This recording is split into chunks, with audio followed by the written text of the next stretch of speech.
I'm Shin Godzilla, and this is my review of Bandai Namco S.H.MonsterArts Godzilla 2016, the 4th Orthochromatic version. First up is the box. It comes in a standard box with nice graphics printed on it. The front side has the figure with the infamous side profile of Shin Godzilla, and the back side showcases the figure in various poses.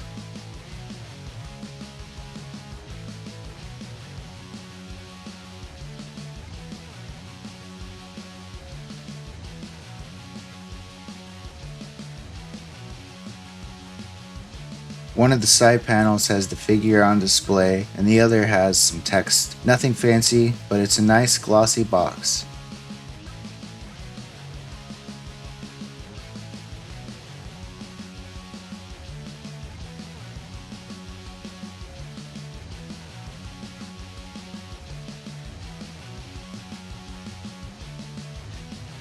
Now let's take this bad boy out of the box. As for a first impression, it's looking pretty rad. I don't even have to assemble the tail or anything, though I noticed there is a good amount of white paint highlighted only on one side of the face. I'm not too sure how intentional it is, but it kinda looks weird. It's not a deal breaker or anything. The same thing happened with my 2023 Orthochromatic Godzilla 2. It could very well be intentional, as one viewer commented. The rest of the paint looks really good, though there is a chip of missing paint on one of the toe claws. Again, not a big deal. The dorsal plates look fantastic though. The transition from black to white looks really cool. The attention to detail is crazy, and I learned a few things about this iteration of Godzilla. For example, did you know he has little dew claws on the palm of its hands? There are also dew claws on the upper areas of the feet. It's crazy. All the little folds and ripples look cool. As for the facial detail, I don't really see any defects. The eyes are Cookie Monster-ish like in the movie, and the teeth look good too. They're all painted as well. The rest of the body is okay. I think the painted areas are the areas that light up when it does the atomic breath death beam. Just the red areas in general, but in black and white. Overall, I think the paint job is decent. I'll let the footage do the talking and let you decide.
As for articulation, there are a ton, as usual, when you get a figure from S.H.MonsterArts, starting with the head and working down. You got the upper skull, it's articulated, it can move independently, it's weird. And the lower jaw is attached to the first of two neck joints, and the upper and lower jaw are both ball joints. And the neck joints, the first neck section doesn't move too much, but the second longer portion moves quite a bit, and it allows Godzilla's head to look down pretty far. And then that's connected to the torso, which is in 2 sections as well. And he can look down really far when you move the torso. He can also look side to side, but not too far. And he can't really look up that well. And then you got the arms, which are 4 points of articulation, or 4 sections, starting at the shoulders, and then the bicep, forearm, and wrist. Both the elbow and wrist seem to be hinged ball joints, which is really cool. You can basically